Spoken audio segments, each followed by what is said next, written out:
All right, let's start. So, good evening, everyone. When you talk about green certification in hotels in San Francisco, or when you think about who are the leaders in San Francisco in terms of creating an environmentally friendly business or hotels, there's only one name that comes to mind, and that is Mr. Stefan Mule. Um, one moment, please.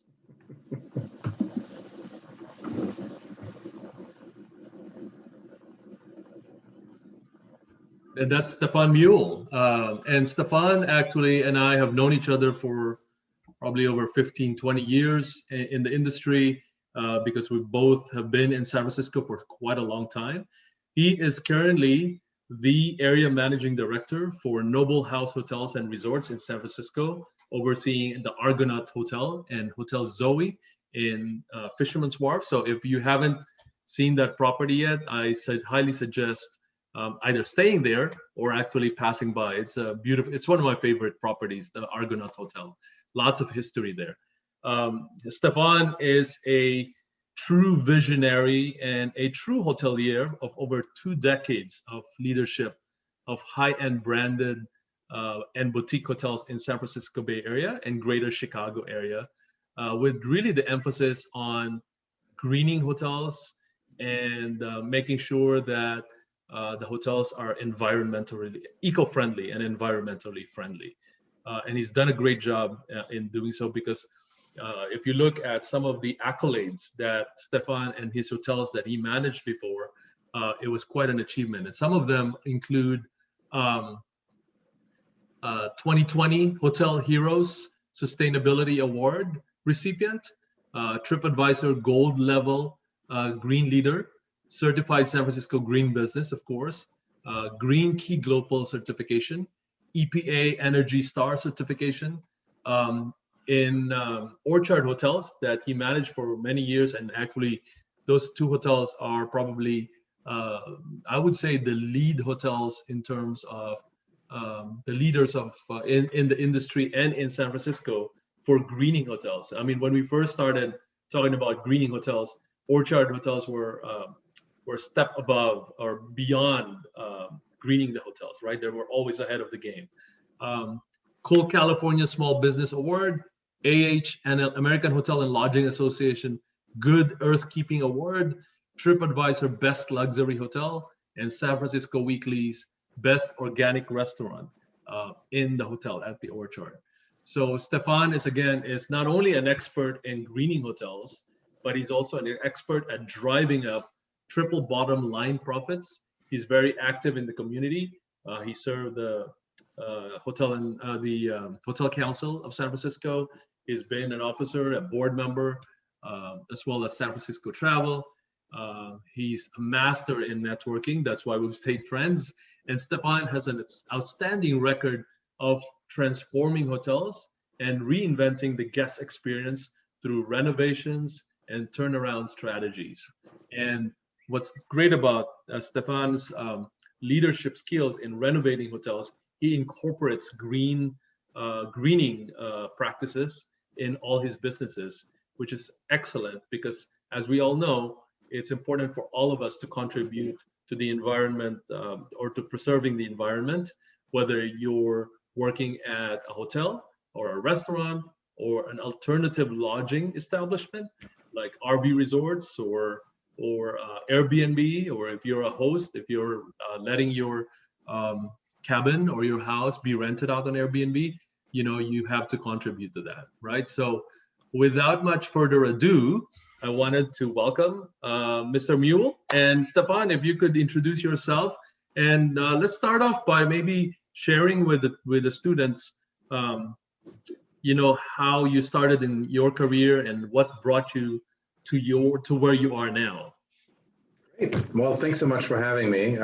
Really appreciate it. And I have to tell you, I always love getting in front of or working with students who really are looking to make a difference. I mean, these are very, very challenging times right now. And working in the hotel industry or hospitality industry is anything but easy. You see me sitting here in a sweatshirt, and that is because my hotel currently is actually closed, still closed due to the pandemic. Usually I'd be sitting here in a nice starched shirt like James, but today I was stripping beds and I was answering phones and taking reservations and unloading crates to get ready for a reopening for April 1st. And so that goes to show you that this is, no matter how you slice it and dice it, it is a hands-on business. And that's really, quite frankly, why I chose this industry, because it never gets boring. I grew up in Germany, if you can't tell by my accent or by name, but I was born in southern Germany. My parents moved to Berlin when I was just a couple of months old. And after graduating from high school, I didn't really know what I wanted to do. I knew I didn't want to go to college right away. I needed to find myself, and I started working in a hotel as an apprentice.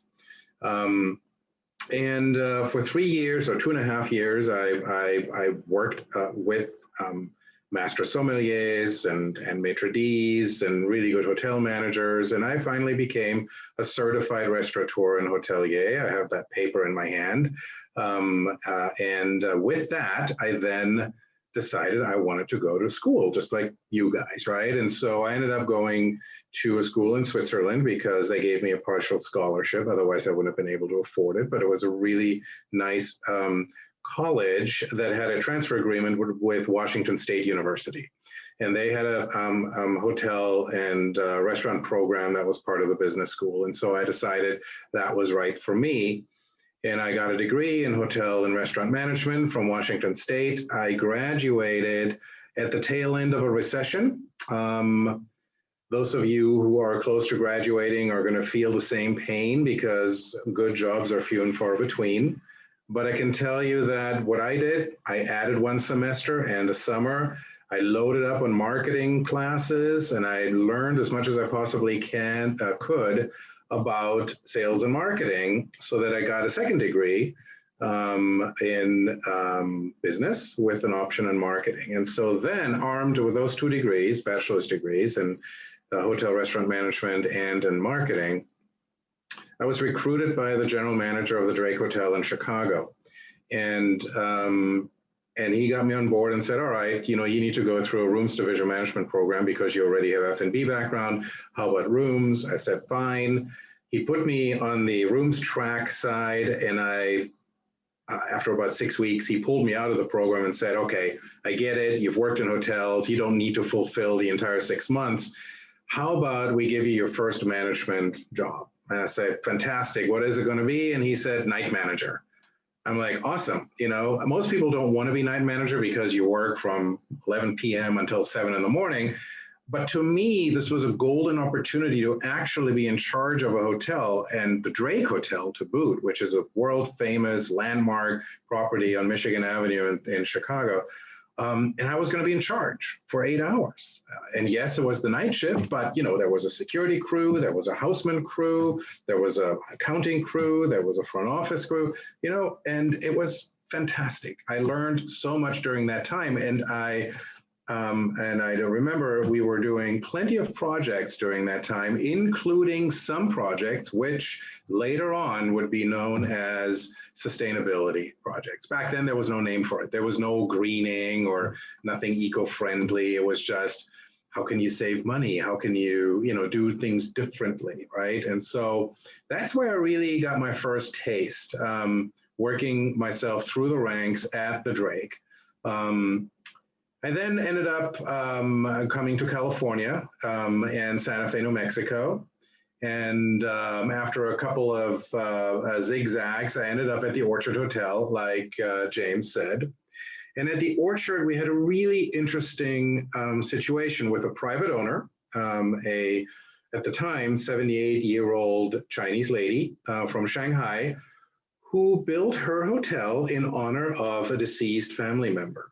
And when I interviewed with her, she said, I really need to honor my daughter and my husband with this property, and I want it to be the best little hotel it can be. And I just, it's not going to be 5 stars, might not even be 4 stars, but we need to find something that makes this special. This was in May 2001, and that was my first general manager position.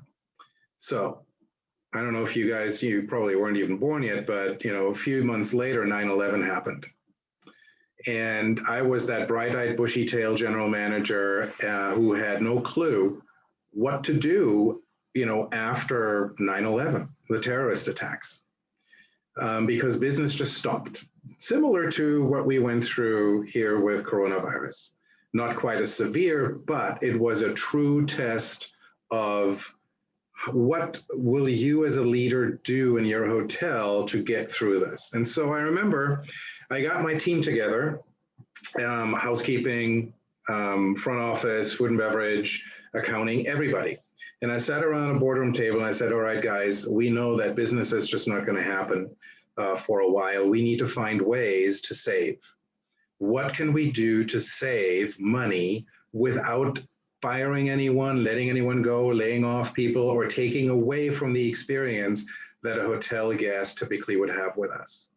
And lo and behold, many of the things the leaders from the departments came up with ended up being things that today we call green or eco-friendly.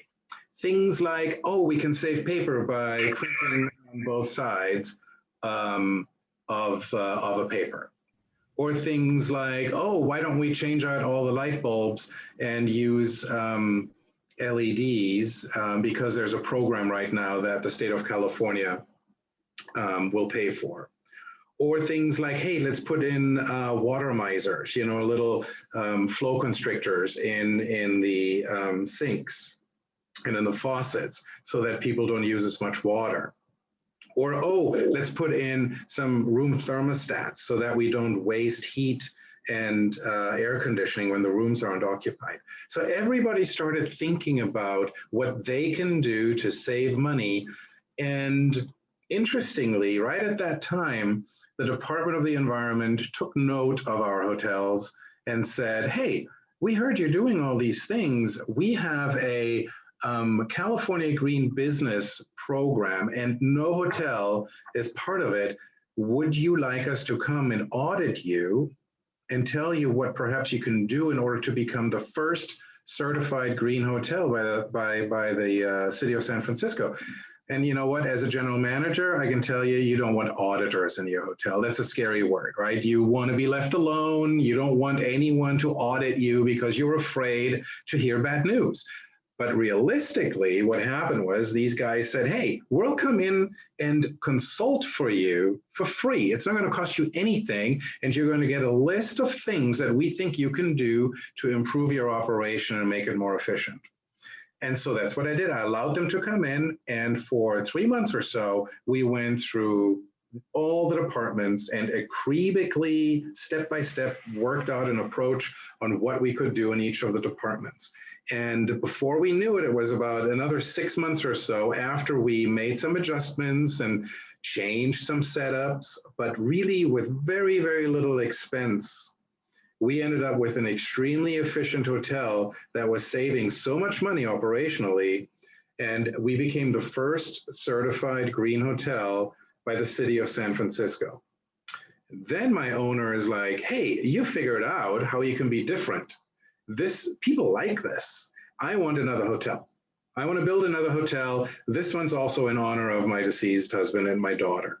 I'm like, okay.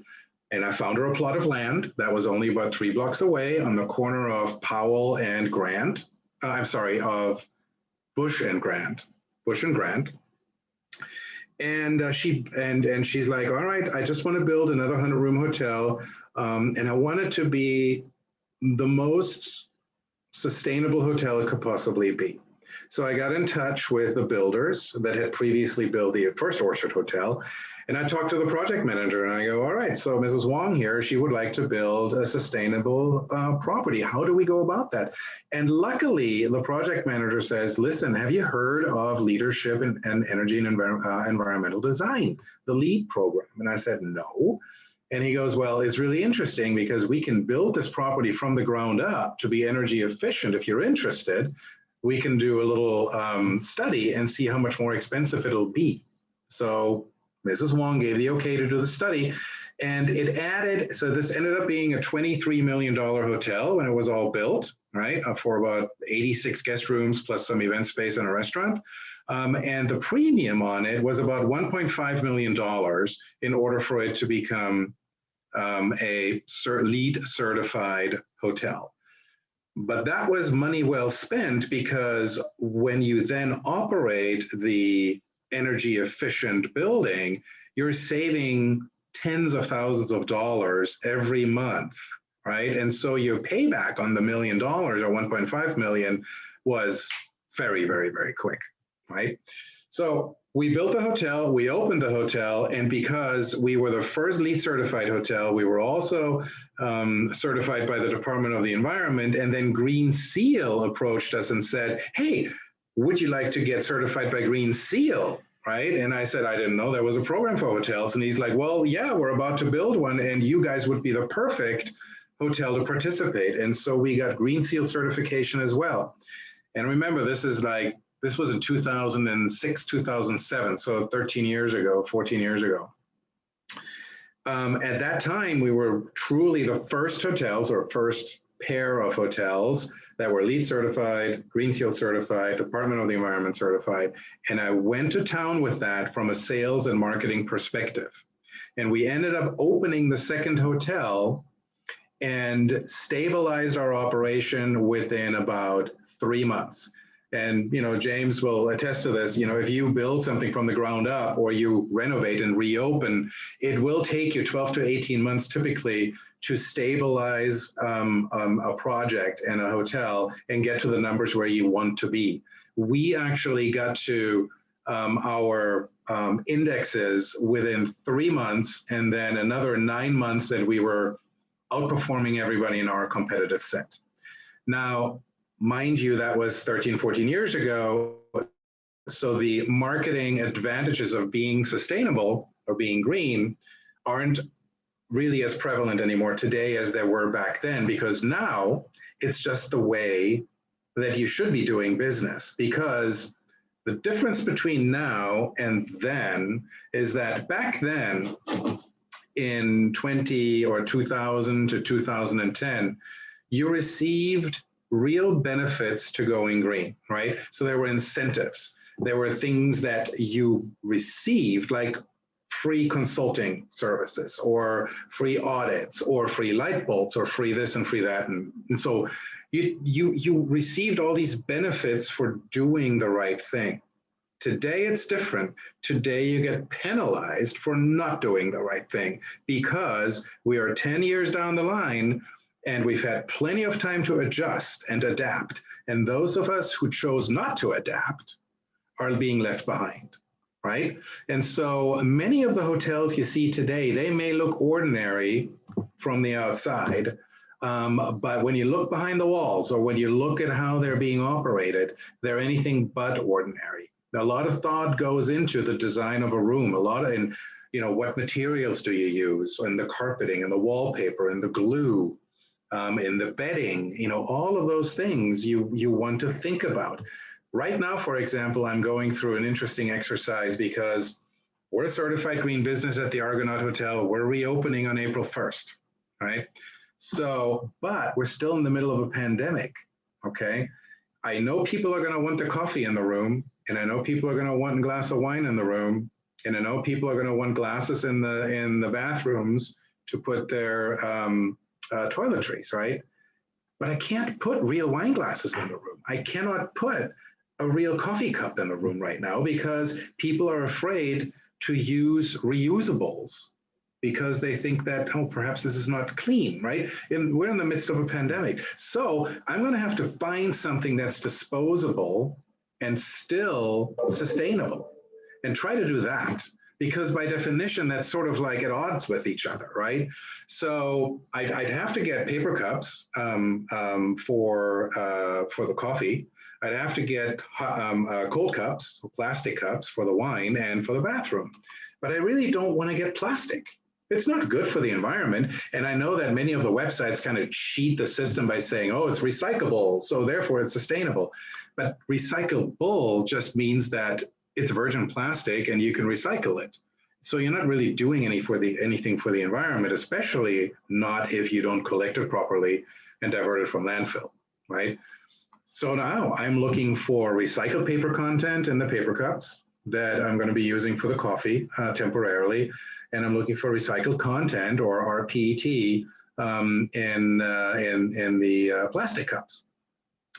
And there are not that many products out there, right? Because those hotels that are typically using that kind of stuff, the plastic, in the bathrooms and so forth, they don't necessarily think about sustainability, right?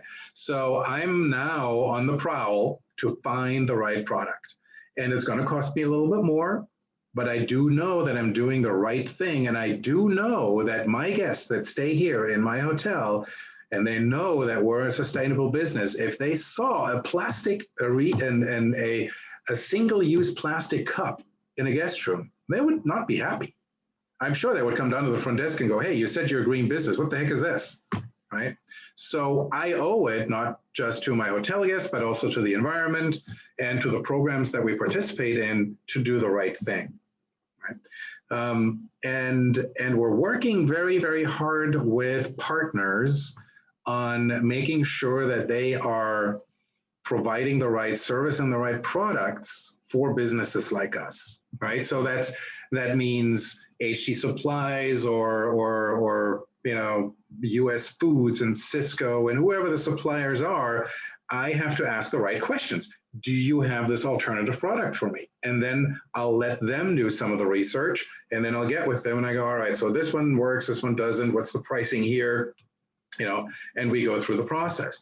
And then at the other end of the spectrum, I'm in contact with Recology. Recology is our waste management company here in San Francisco, because I currently only have garbage pickup once a week since my hotel is closed. It's going to go up to 3, 4, 5, 6 times a week going forward. And I need to make sure I'm not loading up the trash with disposable stuff, right?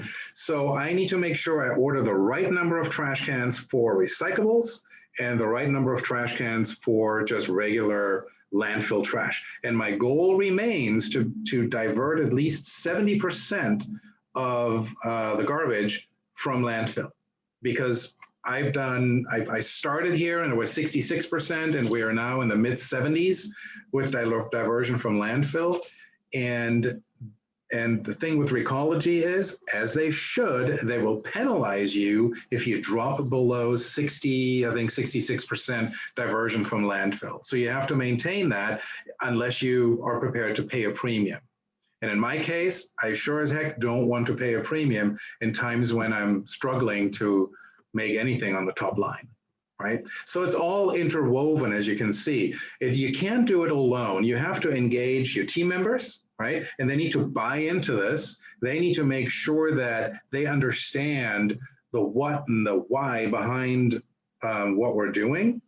You need to involve the community, and you need to involve the partners and vendors and suppliers. So, and this is where we, when we talk about the triple bottom line, right? It's people, planet, and profit.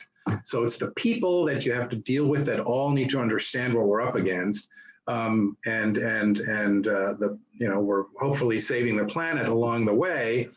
And when we do it right, the profits are actually going to materialize in a much better way than if you just look at the single bottom line, which is your net income, right?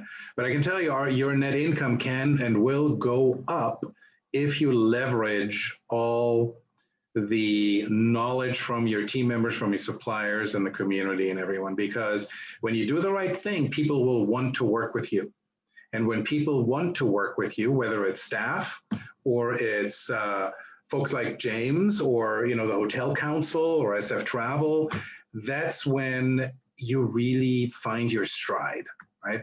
I can tell you that since we've closed our hotel down, which is now 1 year ago, I unfortunately was only able to retain 14 people total between my 2 hotels. Everybody else had to get laid off because we were closed. But of those 14 people, we had 0 turnover. Not a single person actually said, I don't want to do this. Everybody pitched in. All 14 people are working different shifts in different departments. They are, like I said, I'm wearing a sweatshirt because I'm stripping beds tonight, right? And it's the same with my front office manager. She is currently in the housekeeping department, and she is counting face masks, right? And things that we typically wouldn't be doing, but everyone feels this sort of sense of belonging because we created a corporate culture, or in our case, just a culture right here in the hotel, where everybody feels like they're doing the right thing and they're helping each other and the environment. So there, that's my soapbox. No, it's fantastic. I mean, it's amazing. I'm sure the students would agree that your career projection has been such a great sort of model for someone who wants to get into the hotel industry. And it's amazing. What an amazing story, right? To be the first hotel in San Francisco as a green certified hotel. And I still remember that. In fact, that's why I mentioned that when you talk about greening hotels, your name is the only one that comes up to mind. I mean, it's, of course, I tried to emulate you in Berkeley when I took over the Hotel Durant, because in Berkeley, as you know, they're very eco-friendly, conscious. And I said, when we were renovating the hotel, I still remember this. I said, oh my gosh, we're renovating the hotel. We got to be so focused on greening this hotel, right? So I had to work with the community. I had to work with the green business certification. And it really served us really well, because when we got certified, when we were about to open the hotel, they gave us the certification. It was like a big ceremony, and the community was all like applauding us. And, it's so important to work with the community leaders in where you're working at. So I'm glad you mentioned that. Obviously, you're a very passionate leader, and I wanted to ask you, Stefan, how do you instill your passion on saving the environment to your staff members? What are some of examples that you could share with us? What do you do on a daily basis that really instill that passion to all of your associates? Yeah, that's a great question. Most people don't have this on their top of, it's not top of mind for everyone, right? We all deal with so many different things every day, and greening the environment or sustainability is not necessarily everyone's cup of tea. And that's because perhaps they don't know enough about it just yet. So where I typically start is inviting anyone in the hotel to champion a cause, right? And the cause doesn't have to be sustainability. It can be a cause that you feel just very passionate about. For example, I have someone who really wanted to serve on the board of the SPCA because they're animal lovers, right? And then someone else really wanted to be on some other board that was, I think it was on for the American Cancer Society. So these are all, when you allow your team members to be a part of the community in a way where they feel like they get to contribute something, it makes them feel like they're a lot more valued beyond just having a job, right? Because to me, I always tell people this too, in the hotel industry, it's not a job, it's a lifestyle. It really is, right? And I really oftentimes don't hire based on aptitude. I hire on attitude. I want people on my team who are passionate and want to make a difference, who truly want to make a difference.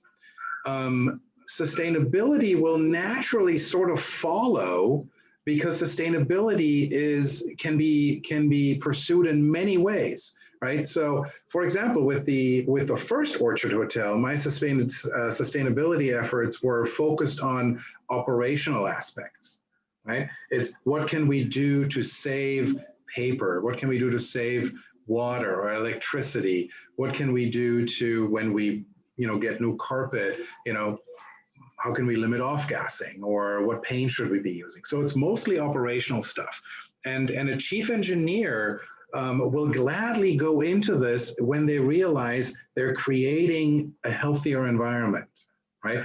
An accountant or a controller initially will say, "What? I'm working in the office. What do you mean? You know, being sustainable? I don't know. I don't know anything about it." But then you start listing some of those things.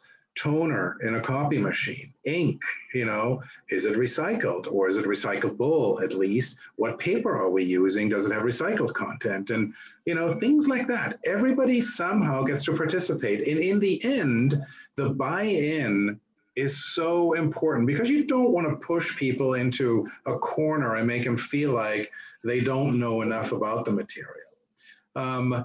But you start with finding what they're passionate about, you know, and you find common ground as well. You know, for example, in the kitchen, I find common ground with my Hispanic crew, the dishwashers and the line cooks and so forth, by talking about football or soccer, right? Because I'm a big soccer fan growing up in Europe. They're big soccer fans being Central American, and we have common ground. And we talk about that. And as we talk about that, we then talk about, oh, the dishwasher's not working properly. What's going on here? Oh, it's not dispensing the chemicals. Well, how do you feel about the chemicals? You know, should we change it? Or what's the water? Is it hot enough? Not hot enough? And then they start opening up and they realize that you actually care about their well-being because you too are a human, just like they are. I may be the general manager or area GM or whatever my title is, and I may be wearing a suit on a regular business day, but in the end, we share a passion somehow, somewhere, which becomes a basis of a general understanding on which you can then build, no matter what your background is, right? And that's and so you need these building blocks. And that's really how you build the passion on all fronts. It's funny, you know, I'm sitting in my office here and I'm looking at my front door, and I haven't taken off any of these pictures. But a few years ago, when the Soccer World Cup was happening, my kitchen crew locked me in my office.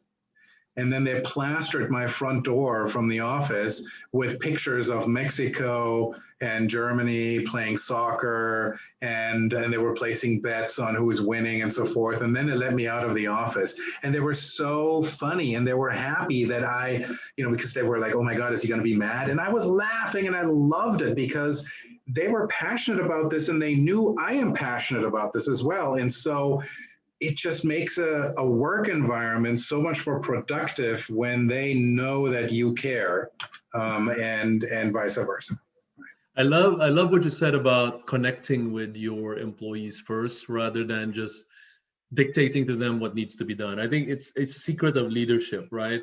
And I know that we're kind of going on a tangent here, but it's, you know, to the students that are listening in, you know, some of you guys will definitely be leaders in your future careers, whether in hotels or any other businesses. But I think it's what Stefan just mentioned. It's such a key ingredient, in my opinion, in really influencing folks, right? And it's not about influencing in a manipulative way, but influencing in a way where you could bring them and give them passion to a bigger cause, as you said, right? Making a difference in someone else's life is such a great thing, right? And I think what you've been doing is you've sort of disseminated Ralph Emerson's quote, right? To leave the world a better place, right? And make this a better place. Leaving the world a better place when you first saw it, right? And greening a hotel or greening a business is that. I mean, I think it's each of us, as I mentioned earlier, I think should be responsible enough to realize that we have a big job to do to make sure that our great grandkids have a nice environment to live in, right? And and not, you know, we don't want the grandkids to talk about, oh, look at what Stefan and James did, you know, or they didn't do this, right? How bad would that be? The other question I have for you is, amongst the categories of greening your hotel, what did you find was the most difficult? Because I know that there are a lot of categories like energy conservation, right? Recycling, so on and so forth. You know, what was the most difficult, in your opinion, for you as a GM of a property that you had to do? You know what? I think one of the bigger obstacles I was encountering was not here in San Francisco, because in San Francisco and the Bay Area, most people are on the same page, and they know, just like you said, in Berkeley, it's all about, you know, the community. Same in San Francisco. If you look at how the city is set up, we truly care about the Bay Area. And but when I was out in the outskirts of Chicago, and I was in Oak Brook, which is a suburb of Chicago, about 20 miles outside of Chicago, and I had a big resort on my hands. It was a 386 room hotel with 42,000 square feet of indoor and outdoor event space and an 18-hole golf course. Mm. And you know that by definition, none of those things are eco-friendly, you know, because you got to water a golf course, you got to air condition all your event space. And the hotel was built in the 80s, and it was like one of those concrete buildings that just wasn't eco-friendly either, right? So when I got there and I really wanted to make a difference, it was really difficult because Chicago itself, the city itself, had a Department of the Environment set up very similarly to San Francisco. In fact, it was me when I was turning my orchard and orchard garden hotels green with the Department of the Environment here in San Francisco that we got in touch with Chicago, and they, as well as Honolulu and some other in Los Angeles, they used the SF environment as a blueprint to develop their own campaigns and initiatives over there and checklists. So, but in the suburbs in Chicago, it's not like that. And you know, here in San Francisco, it's in the city, you would never find ignorance like that. It's different when you go out, you know, like go an hour and a half outside of San Francisco, you go to Sacramento, it's different, right? Because in Sacramento, you've got more farmers and ranchers, and they've got different attitudes towards this, right? So in Chicago, long story short, in the suburbs there, it was difficult for me to get the community to accept that we were going to make sustainability efforts. And it wasn't until I really sat down with them and I showed them that it doesn't mean that I'm some sort of socialist or a Green Party member. You know, sustainability just simply means we can be more efficient, more effective, and it's better business. And only then did the more conservative crowd realize that it's a good thing and that it's perpetual, right? It will actually fund itself over time when you do it right, or if you do it right. So that was the biggest obstacle, is get people to get that mindset to be accepting of the fact that your resources, the way that you've been using them in the past, are not infinite. You're going to have to make changes. Once they saw that it actually benefited them and their bottom line as well when they did this, then it finally started to click. Bravo, that's fantastic. That's a great story. So at this point, I'd like to open up questions from the students for Stefan, if you have any questions. So you can unmute yourself if you want to ask questions. And if you don't want to ask them now and you'd rather email me, you're most welcome to do that as well, or come on by anytime to the hotel too. My door is always always open, and I always welcome anyone that would like to come by, say hello, or take a look what we've done in front of the house as well as in the back of the house as well. So if we don't have any questions, I do have, and thank you for offering that, Stefan. I do have one last question for you from me. Sure. Is what advice would you give our students that are listening in right now? Sort of any advice, career advice that you want to give them? You know, I mean, like I said, I love this industry, and I'm a lifer. I sidestepped for 2 years once, and I worked outside of the hotel industry, and I worked in a winery in Central California in a little town called Murphy's, which James knows. And I was a food and beverage director there, and I loved it. I really, really loved it. But I did miss the the hotel aspect of it. I missed the accommodations of it. I missed the fact that I get to talk to hotel guests and staff alike.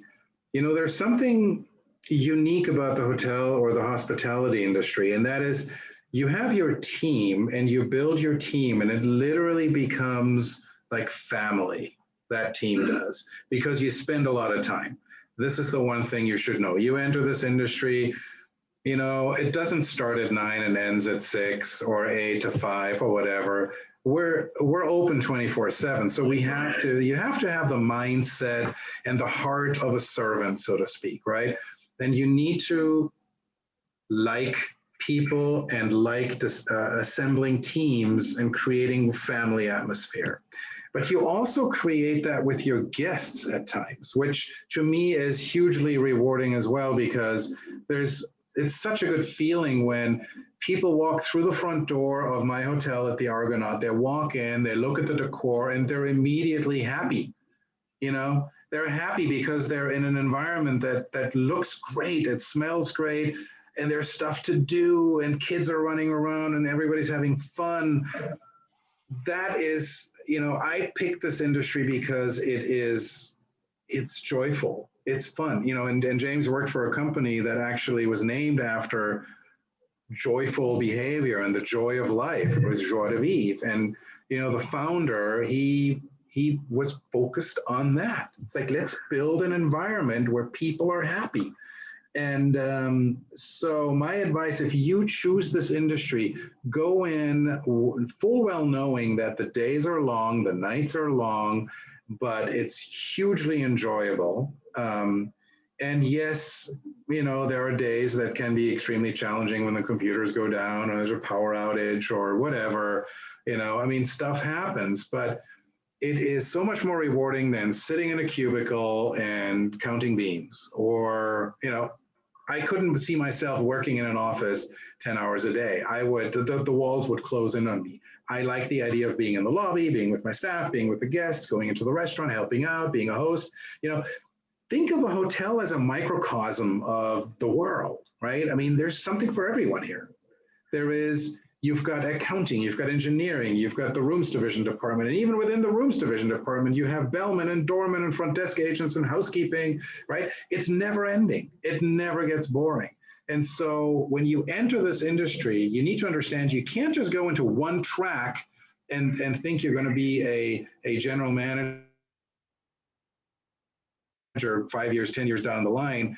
If you do not understand what some of these departments are doing, you need to somehow figure out a way how to, every once in a while, take a little sidestep, right? Work on the front desk, or get cross-trained in this department or in that department. And it's really going to pay off in the long run. And I agree with you, because I think that's really what makes our industry so different from other industries. And you know, I'm still learning from it, right? Of course, I'm now in the outdoor hospitality, but you know, in the hotel industry, I mean, you keep learning every day. It's like, oh, I didn't know that. Oh, I didn't know this. That's what excites me about the hotel industry. There's a question on the chat session. See, there's a question. Yeah, I saw that question. That's a really good question there about COVID and whether we need more or less human contact. Yeah, you know, that is brilliant, because, you know, we're human, right? We need contact. And if you look back over the last 12 months, you know, as you had less and less contact, I think you were craving it. You really wanted the contact, right? But I think we have to redefine contact, right? I mean, we're going to have our vaccines, and life will be back to quasi-normal in a few months, right? But what does contact really mean? Does it mean you have to be at the front desk and touch a million things? Maybe not. You know, like a concierge, for example. In the old days, a concierge was standing at the front desk or behind a concierge desk, and you stood in front of that person for 15, 20 minutes. But think about yourself these days, you know, and your smartphone, for example. You pretty much can be your own concierge. Mm-hmm. But you can then somehow combine that with an in-person communication at the desk or in a living room arrangement. You know, at some point in time, we probably will not have front desks anymore.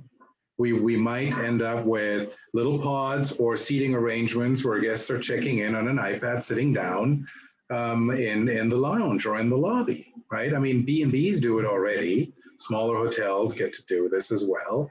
You know, we need to break down the barriers, right? I would much rather break down a barrier than have a front desk with a plastic screen, you know, and wearing masks and force human contact that way, because that's not fun and not pleasant. But if you create an environment where you combine technology with human contact, I think it becomes very, very fruitful. And I think it improves communication that way as well. Yeah, I think what has happened in the past few months is that this COVID-19 sort of accelerated some of the technologies for us to do paperless check-in and paperless checkouts, right? So and it's amazing. Not a question, just want to thank you for your time and for sharing your knowledge. I am at the front desk agent at the River Terrace Inn in Napa, so it was nice to hear from another Noble House member. There you go. Say hi to Will for me, will you? Will and I used to work for Met Westero Hospitality a way back. So even though Will and I, Will's the GM over there, even though Will and I never worked side by side, we now worked for twice for the same management company, but in different hotels. Pretty funny. What's his last name, Stefan? Will's last name is Farrow. Farrow. Yeah. Small world. All right. And if there are no other questions, I know this is late and I can't believe you're still in the office, Stefan. You should go home. Stripping beds, stripping beds. It's crazy. But really want to thank you, Stefan. This is such an honor, and it's very inspiring evening for all of us. I was taking notes when you were speaking, so really appreciate the time and the your precious time. I mean, at least we gave you a break from stripping beds and counting tasks, right? But really appreciate you for being with us, and I thank also the students who were able to join us.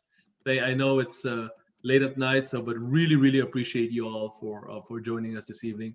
Thank you again, Stefan. Appreciate it. All right, you got it. Anytime. And I just put my email address in the chat box, so feel free to reach out to me anytime. Excellent. Thanks again. We'll see you later. Thank you. Take care. Bye.